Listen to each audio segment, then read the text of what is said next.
2 gram മുതൽ പാദസരങ്ങൾ, വളകൾ, 1/2 gram മുതൽ സ്റ്റഡുകൾ, 2000 രൂപ മുതൽ റിങ്ങുകൾ, 1 ഗ്രാമിൽ തുടങ്ങുന്ന മാലകൾ, നെക്ലസുകൾ, 9000 രൂപ മുതൽ ഡയമണ്ട് നെക്ലസുകൾ, 1 ലക്ഷം മുതൽ ആരംഭിക്കുന്ന വെഡിംഗ് സെറ്റുകൾ.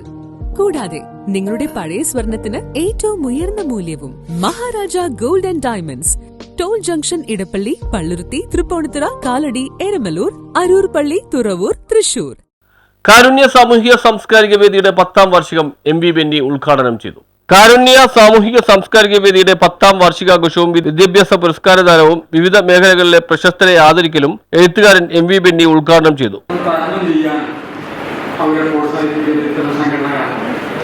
സ്വാഭാവികമായും അങ്ങനെ ഒരു സംഘടനയുടെ 10ാം വാർഷികമാണെന്ന് പറയുമ്പോൾ അങ്ങേയറ്റം സന്തോഷമുള്ള കാര്യം. ഇവിടെ ആദരിക്കപ്പെടുന്ന 3 പേരെ എനിക്കറിയാം. അതിൽ കബീറിനെ വ്യക്തിപരമായി എനിക്ക് നേരത്തെ നമ്മൾ പരിചയമുണ്ട്. മറ്റ് 2 പേരെ വ്യക്തിപരമായി പരിചയമില്ലെങ്കിൽ കേട്ട് എനിക്ക് അറിയാവുന്ന കാര്യം.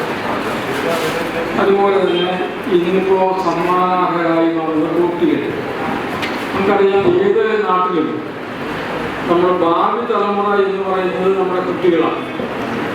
എന്തൊക്കെ രീതിയിൽ നമ്മുടെ സമൂഹം മുന്നോട്ട് പോയാലും അത് മുന്നോട്ട് തുറന്ന് നയിക്കാൻ പ്രസിഡന്റ് TK അക്ബർ അധ്യക്ഷത വഹിച്ചു. Mattancherry police station inspector K Shibin ലഹരിവിരുദ്ധ സന്ദേശം നൽകി. മുസ്ലിം ലീഗ് ദേശീയ സമിതി അംഗവും പ്രശസ്ത സാമൂഹിക പ്രവർത്തനമായ NK നാസർ, ജീവകാരുണ്യ പ്രവർത്തകരായ കബീർ കൊച്ചി, ഉമർ മുക്താർ എന്നിവരെ രക്ഷാധികാരി ആസിഫ് അഹമ്മദ് സെറ്റ് ആദരിച്ചു. A നിസാർ അനുശോചന സന്ദേശം അവതരിപ്പിച്ചു. ഭാരവാഹികളായ സയ്യിദ് മുഹമ്മദ്, MA ഷമീർ, TK ഷറഫുദ്ദീൻ, സൈനുദ്ദീൻ സലാം, V അബ്ദുൽ ഗഫൂർ, TK സത്താർ എന്നിവർ വിദ്യാഭ്യാസ പുരസ്കാരം വിതരണം ചെയ്തു. കൊച്ചി നഗരസഭാ councillor M Habeebulla, Cochin charitable society president Saleem Shukkur, കാരുണ്യ സാമൂഹിക സാംസ്കാരിക വേദി general secretary Shamsu Yakub, H Sainuddin, KM Rahim, Jabbar Uppas, A Mayyub, M Umar എന്നിവർ പ്രസംഗിച്ചു. കൊച്ചി എയർപോർട്ടിലേക്ക് എത്തിച്ചത് തന്നെ ഒരു വനിതയാണ്.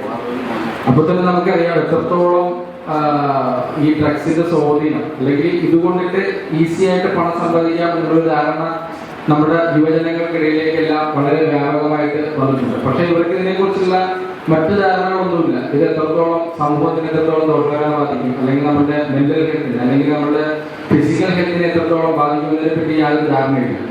അത്തരത്തിലുള്ള അവസരത്തിലാണ് നമ്മൾ ഈ പറഞ്ഞുള്ള അവയർനെസ് കാര്യങ്ങൾ നമുക്ക് കൊടുക്കുന്നത്. News bureau, Mattancherry.